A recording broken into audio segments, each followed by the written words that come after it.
We're talking here today with James Wiebe of Belite Aircraft and the maker of some pretty interesting little machines that we'll look at more carefully in a minute. But welcome to your first Sebring, I believe. Thank you very much. It's my first time here showing at the show.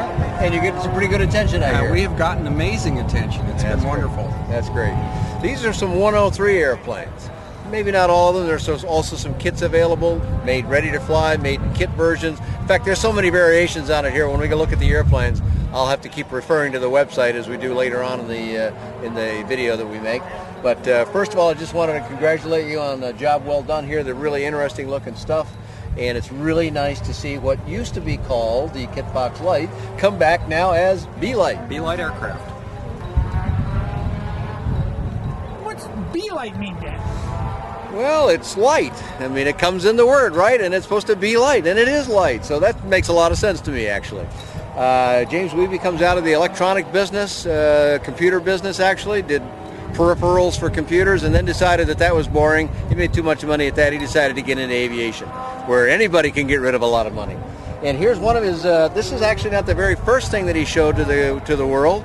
That was the Belite 254, and that one's still available. And that's at about the middle of the price range. This is the top of the line, you might say, at this point. It's top of the line mainly because it's got a lot of power on this airplane. This uses the F23. This is a 50 horsepower engine, and on this very light-looking airplane, which it is, the name of the company comes true in this form, is going to give it so much performance that they actually have a throttle stop on it, so you don't overpower it.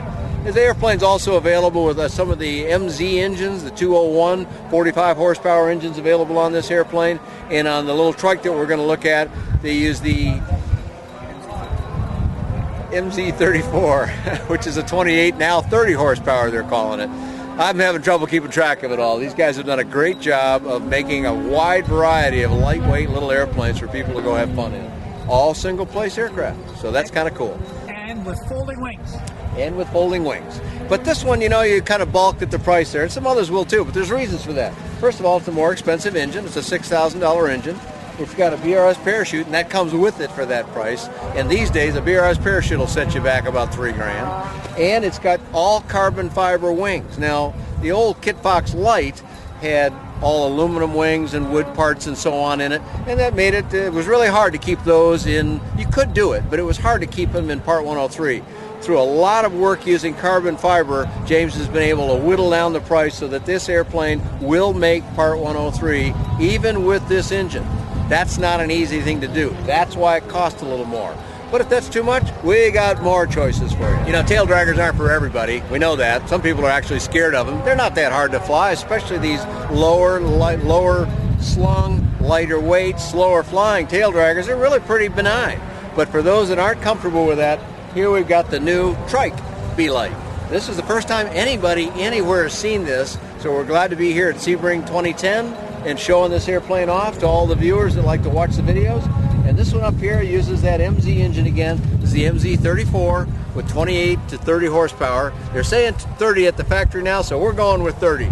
But 30 horsepower, while it doesn't sound like much after we talk about 100 horsepower Rotaxes all the time, look at the airplane. This is a lean machine, a lean flying machine. This is all the power this thing needs. I'm guessing this flies like gangbusters, and I'm looking forward to that first flight pretty soon.